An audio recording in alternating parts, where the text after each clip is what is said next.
I'm going to tell you why the Chicago Bears should, but probably won't, sign DeAndre Hopkins this offseason. And it starts right now.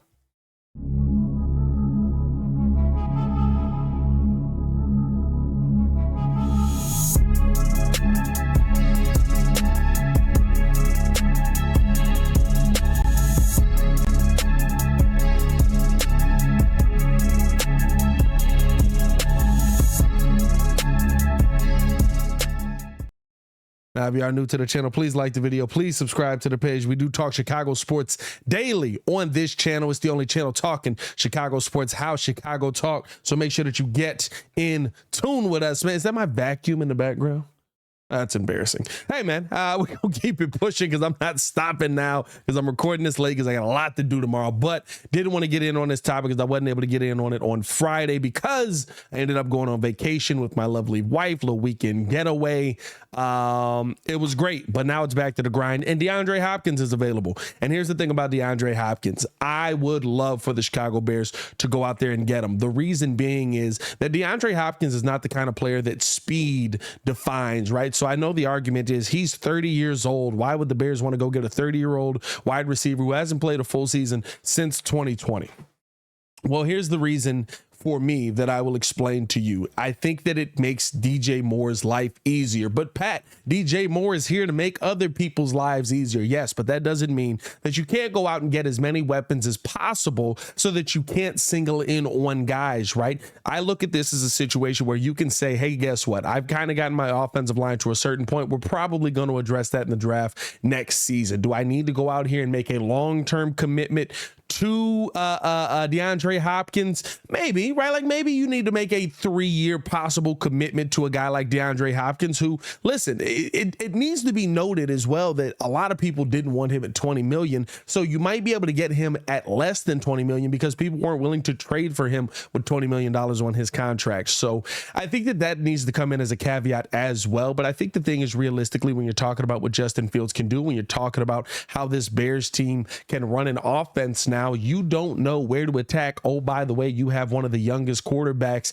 in the NFL who also is going to be able to use his legs as an asset. He is an absolute athlete. And so to me, that part of the offensive side of it gets me really excited. When I look at an option where there's a safety blanket, essentially, I think that DJ Moore is a heck of a player. I think he's a number one wide receiver on this team. Even if D-Hop comes to this team, I think that he's that good of a wide receiver, right? But I do think at the end of the day, there's that little bit of, okay, who's the safety blanket for this guy? And when I looked at Kyler Murray, right, the 2 years ago, I believe, when he still had Larry Fitzgerald was that safety blanket. You could throw the ball anywhere and you knew that Larry Fitzgerald was going to come down with that football. I think that that's what DeAndre Hopkins was for Deshaun Watson early in his career. I think that that's what DeAndre Hopkins was for Kyler Murray when Kyler Murray finally came back and was playing a little bit and going through all of his little issues and all of that stuff. And then when DeAndre Hopkins came back off of the suspension for the PEDs, blah, blah, blah. I think that there is a something to be said about having the other guy who's a guaranteed safety blanket that you already know. And you would be coming into the NFL or this NFL season with essentially one of the best wide receiver cores in the NFL, right? You got DJ Moore. You then have DeAndre Hopkins. You have Chase Claypool. You still have Darnell Mooney. You've got Cole Kmet at the tight end position. Robert Tonyan also at the tight end position. There's a ton of weaponry here. Oh, by the way, I still have Justin Fields at quarterback. I still have my running back room. All this would be the only option for you to say, or let me rephrase it this way. All this would be is saying, Justin, we're giving you all the tools to succeed, very much like the Miami Dolphins gave Tua, or the Bengals gave Joe Burrow, or right, Patrick Mahomes had early in his career. We're giving you all of these weapons. You just have to get them the ball. These are real playmakers. These are guys that are going to be able to go out there and make whatever play you need them to make. You just have to get them the ball. I think that that's the reason that they should go out and get DeAndre Hopkins. I would love to know how you guys feel, man. Let me know in the comments below. I'll be down there talking with you as well. Do you think the Bears should go out and get DeAndre Hopkins? Do you think that they should go out and pay DeAndre Hopkins what he's looking for? Realistically, the only thing the Bears have is money that's enticing to DeAndre Hopkins, because he's going to want to go to a team that's going to be competing in the playoffs, probably wants to go to a team that's going to be competing for a Super Bowl. But the question is he going to want to take that much of a pay cut? That's kind of where the Bears have the option to say, hey, DeAndre, we've still got more cap space than anybody else. Why don't you come here? Now, here's why they won't. The reasons that I just laid out for you. The money.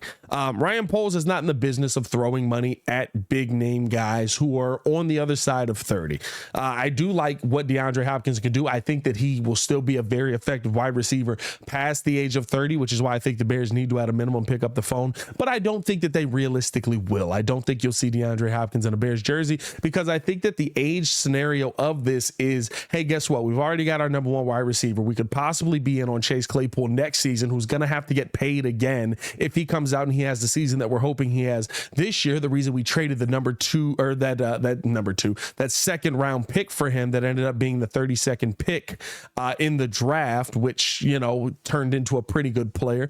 So we're going all in on that. We've also got Cole Kmet on the docket, who's going to possibly need to get paid if we're believing in what he does, if he's able to take a step. We've also got Darnell Mooney on the docket if we feel like we're going to need to go out there and pay our slot receiver. Oh, by the way, Justin Fields is probably going to be looking for that contract sooner than later. And if you can get him locked in before the 5th year is up, you can get him on a little bit of a discount contract wise and get something done. That's, of course, hoping that he takes that step. There's a lot of money that's coming up on the books that the Bears are going to have to make decisions on, including guys this season that I don't know if Jalen Johnson's thing is a holdout or not. I know everybody's, oh, it's voluntary. It is. Okay. But we know that he's talked openly about wanting to get this contract done now before it gets to the deadline for him. And so he's a name that you have to think about as well, possibly getting a contract. That money is probably already in Ryan Poles' mind allocated elsewhere. And so to me, I think that you're talking about probably him not going after DeAndre Hopkins, because he's going to want to use that money on younger players. He's going to want to use that money on players who are going to be long-term assets versus somebody who 2-3 years down the line you're talking about is, okay, maybe this contract costs a little bit much. I don't think that that's what DeAndre Hopkins would be in a Bears jersey, especially. And I think here's the thing for me that gets me excited about him possibly being a part of this team, if there ever was a chance, is the fact that DJ Moore is your clear-cut number one. And so if D-Hop is here, I'm not looking at D-Hop as the number two. Oh, by the way, D-Hop can still play like a number one, though, because he catches the ball really, really, really well. So if DJ Moore's getting double teamed, you can't really double team him because of that. Oh, and by the way, if D-Hop has a bad game, DJ Moore's still open, and Chase Claypool, right? Like, the options are endless, and I think that that's the part that gets me excited.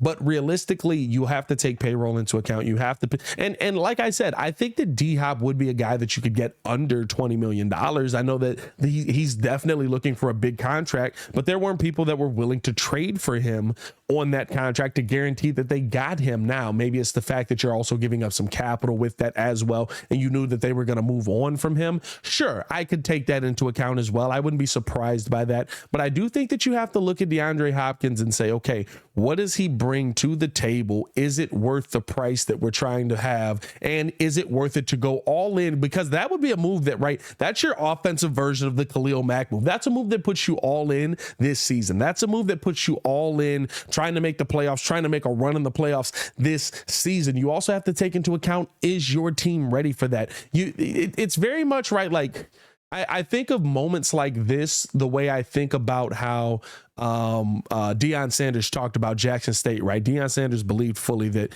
they asked him, why would you leave? You could go to a Power 5 conference and you could try and just move with Jackson State up to a Power 5 conference and get an HBCU into a bigger conference, and you'd be able to play the bigger competition all the time. And the way that he talked about it was, what's that going to do for the baseball team? What's that going to do for the basketball team? What's that going to do for the lacrosse team, the hockey team, whatever it is, right? Because everybody else has to be ready for that moment. It's just not the football team. And so I think that that's kind of the case that would put the Bears in this situation where, hey, yeah, this is an all-in move. If you go out and you sign DeAndre Hopkins, you're all in on trying to make a deep playoff run this season. Is the rest of the team ready for that? Is Justin Fields ready for that?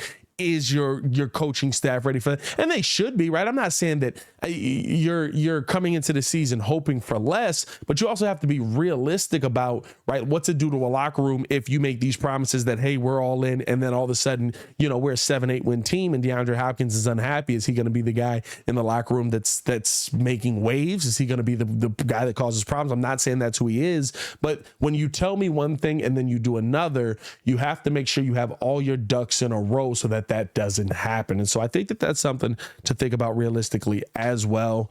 I would love D-Hop here. Y'all know how I feel about D-Hop. I fear God. What are you looking at? I think he's one of the best wide receivers in the NFL. Even to this day, I think that if you get him on your team, he's a guy who's going to be, again, a safety blanket for whatever quarterback gets him. I think he's going to go to the Chiefs. And so yet again, the rich will get richer, which is kind of sad. But hey, let me know how you guys feel, man. I'll be down in the comments talking with you as well. Should the Bears be in on D-Hop? Do you think that the Bears will be in on D-Hop, or are you like me where, yeah, they should be in on him, but they probably won't? I'll be down there talking with you guys as well. As always, man, it's your boy, Pat the Designer, back at it again to continue watching our Chicago Bears content. Click the link on the screen or check the links in the description below. Y'all stay safe out there, Bears fans. Peace.